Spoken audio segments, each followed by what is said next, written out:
से तड़प रहे थे। मम्मा मम्मा मेरी आंखें जल रही है। इतनी गर्मी तो मैंने कभी नहीं देखी मम्मा। जब मैं सांस अंदर ले रही हूँ तो जैसे आग अंदर जा रही हो। ये सूरज इतना गुस्से में क्यों है मम्मा? हमसे क्या कोई गलती हो गई है जो वो हमें यूँ सजा दे रहा है? मम्मा मेरे पंख भीग गए हैं पसीने से। मैं उड़ना तो दूर सांस भी नहीं ले पा रहा। अब तो ये लगता है जैसे हमारा घोंसला कोई भट्टी बन गया है। क्या इस जंगल में कोई ठंडी हवा भी नहीं आती कभी? क्या कोई जादू भी नहीं है जिससे ये गर्मी दूर हो सके? मम्मा मेरे बच्चों, मम्मा भले ही छोटी है, गरीब है, कमजोर है, लेकिन आपकी मम्मा की ममता दुनिया की सबसे बड़ी ताकत है। मैं तुम्हें इस गर्मी में तड़पते हुए नहीं देख सकती। चाहे मुझे कुछ भी क्यों न करना पड़े, मेरे पंख ही क्यों न खिल जाए, चाहे मुझे दिन रात उड़ना पड़े, चाहे मेरा शरीर थक जाए, लेकिन मैं तुम्हारे लिए कोई न कोई हल जरूर निकालूंगी। मेरे बच्चों, आप दोनों मुझ पर भरोसा रखो। रानो चिड़िया ऐसे जैसे तैसे अपने बच्चों को समझा देती है। वहीं दूसरी तरफ कालू कौवा और गोरी कवि भी बैठे हुए थे। जग्गू गर्मी के मारे तड़प रहा था। गोरी कवि गुस्से में कालू कौवे के ऊपर चीखने लग जाती है। कालू जी, कब तक ऐसे चलेगा? देखो तो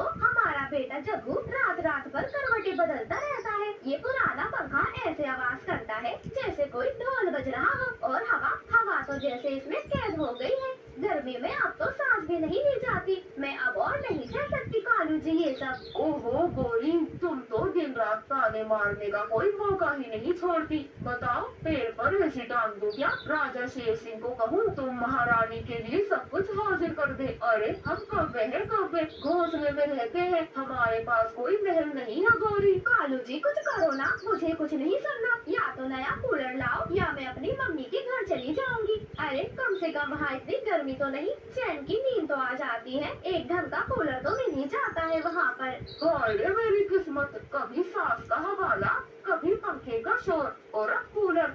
लगता है मैं कौवा नहीं, कोई जादूगर बन जाऊं, तभी तसल्ली मिलेगी तुम्हें गोरी। कालू कौवा और गोरी कवि तो आपस में ऐसे ही रह रहे थे। वहीं दूसरी तरफ रानो चिड़िया उड़ती हुई सीधे कबूतर के घर पर जाती है। कबूतर काफी अमीर था, उसके घर में तो एसी लगी हुई थी। रानो चिड़िया कबूतर से मदद मांगती है। बंटी भैया, सुना है तुम्हारे घोंसले में एसी लगा है। मुझे किसी चीज की भीख नहीं चाहिए, पर अगर तुम्हारे पास कोई पुराना टूटा फूटा बेकार कोई भी कूलर हो जो अब तुम्हारे काम का ना हो, तो क्या वो मुझे दे सकते हो? मेरे बच्चों के लिए मैं उसे लेना चाहती हूँ। हाँ हाँ रानो बहन, तुमने तो बात मेरे दिल तक पहुंचा दी है। सच कहूँ तो एक पुराना कूलर है मेरे पास, लेकिन लेकिन वो थोड़ा टूटा हुआ है, पंखा ढीला हो गया है। लेकिन अगर पर से घुमा दिया जाए तो हवा चलने लगती है। क्या तुम उसे ले जाओगी? कुछ कर पाओगी क्या उसका? वो थोड़ा टपकता भी है, पानी नहीं रुकता उसमें, काफी बड़े बड़े छेद हो गए हैं। बंटी भैया, वो तो मेरे लिए जैसे जिंदगी बन जाएगा। जब एक माँ की ममता उससे जुड़ जाएगी तो वो टूटा कूलर भी जैसे बादल बन जाएगा। मुझे हवा नहीं चाहिए, मुझे अपने बच्चों की हंसी वापस चाहिए। बंटी कबूतर उसे बिल्कुल टूटा हुआ कूलर दे देता है। रानो चिड़िया उस कूलर को लेकर अपने घर की ओर आ जाती है।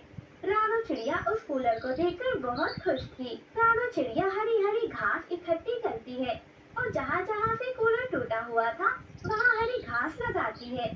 साथ में मिट्टी का लेप भी लगा देती है। पूरा दिन मेहनत कर कर रानो चिड़िया उस कूलर को एक घास के कूलर में बदल देती है। ये घास, इसकी नमी में माँ का प्यार भीग गया है। ये तिनके मेरे संघर्ष की कहानी है। घास के कूलर की हवा में गुड़िया और कुक्कू तो बहुत ज्यादा खुश थे। मम्मा मम्मा, ये हवा तो ऐसी लग रही है जैसे बादलों से आई हो। इतनी ठंडी ठंडी, इतनी मीठी मीठी। हाँ मम्मा, ऐसा लगता है जैसे हमारा घर किसी राजा का महल बन गया हो। ये सब जग्गू कौवा देख लेता है। वह गुड़िया के साथ खेलने आया था। जग्गू कौवा गुस्से में जाता है और अपनी माँ पर चिल्लाने लग जाता है। ये क्या मम्मा, आप तो कहती थी कि गरीबों के पास कुछ भी नहीं होता, लेकिन यहाँ तो सब उल्टा है। ये ठंडी ठंडी हवा, ये मीठी मीठी खुशबू, सब गरीबों के पास है। उनके तो मजे आ गए हैं मम्मा। कालू कौवा और गौरी कौवी दोनों ये सुनकर बहुत ज्यादा हैरान हो जाते हैं। तभी कालू कौवा और गौरी कौवी दोनों उसका कूलर चुराने की योजना बनाते हैं। आधी रात थी। रानू चिड़िया और उसके बच्चे चैन की नींद सो रहे थे। तभी कालू कौवा आधी रात को आता है और उसका कूलर चुरा कर ले जाता है। आधी रात को गुड़िया की आँख खुल जाती है। मम्मा, मम्मा गर्मी लग रही है। देखिए कूलर भी नहीं है, हवा और ठंडक सब गायब हो गया है। मम्मा, फिर से वही गर्मी, वही तड़प। कहाँ गया हमारा कूलर? मम्मा, लगता है किसी ने हमारा कूलर चुरा लिया। क्यों हमारा सुख छीन लिया? हम तो किसी को कुछ भी नहीं बिगाड़ते मम्मा। अपने कूलर को अपने घोंसले में ना पाकर रानू चिड़िया तो रोने लग जाती है। जिसने छीना है वो शायद नहीं जानता कि एक माँ की ममता से टकराना आसान नहीं होता। हम भी जवाब देंगे, लेकिन हमारा जवाब हमारी तरह होगा, शांति से, समझदारी से और सच्चाई से। रानू चिड़िया चुपचाप उड़कर जाती है।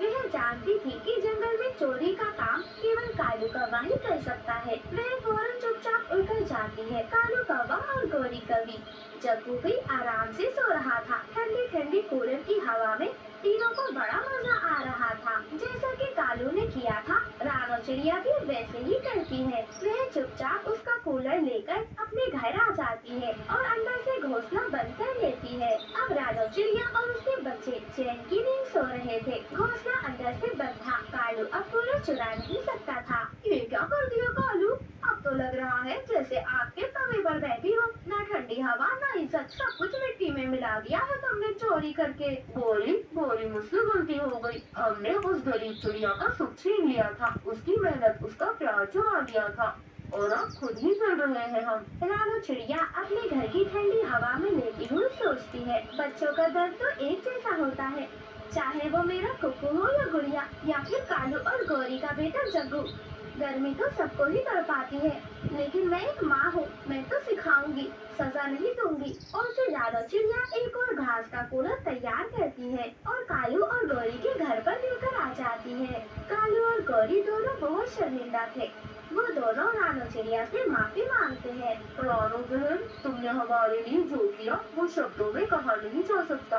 हमने तुम्हारी मेहनत चुराई, तुम्हारा सुख छीना, फिर भी तुमने हमें माफ कर दिया। ये सिखाया कि सच्चाई और ममता कभी नहीं हारती। चिड़िया बहन, मैंने हमेशा तुझे छोटा समझा, लेकिन आज देखा है कि सबसे बड़ा तो तेरा ही दिल है। माफ करना रानू, हमसे बहुत गलती हो गई। आगे से हम कभी चोरी नहीं करेंगे। कालू भैया, गौरी बहन, गलती तो हर कोई करता है, लेकिन जो सीख ले वही सच्चा समझदार होता है। अब चलो ठंडी हवा में चैन की नींद लो और कभी भी किसी की मेहनत को मत छीनो। ऐसा कहकर रानू चिड़िया अपने घर की ओर चली जाती है। कालू कौवा और गौरी कौवी, उसका बेटा जग्गू आराम से चैन की नींद सोते हैं। वही गुड़िया, कुक्कू और रानू चिड़िया भी आराम से अपने घर में ठंडी ठंडी हवा ले रहे थे। इस कहानी से हमें सीख मिलती है, सच्चा सुख चीजों में नहीं, भावना और मेहनत में होता है और किसी का सुख चुराने वाला कभी चैन की नींद नहीं सोता।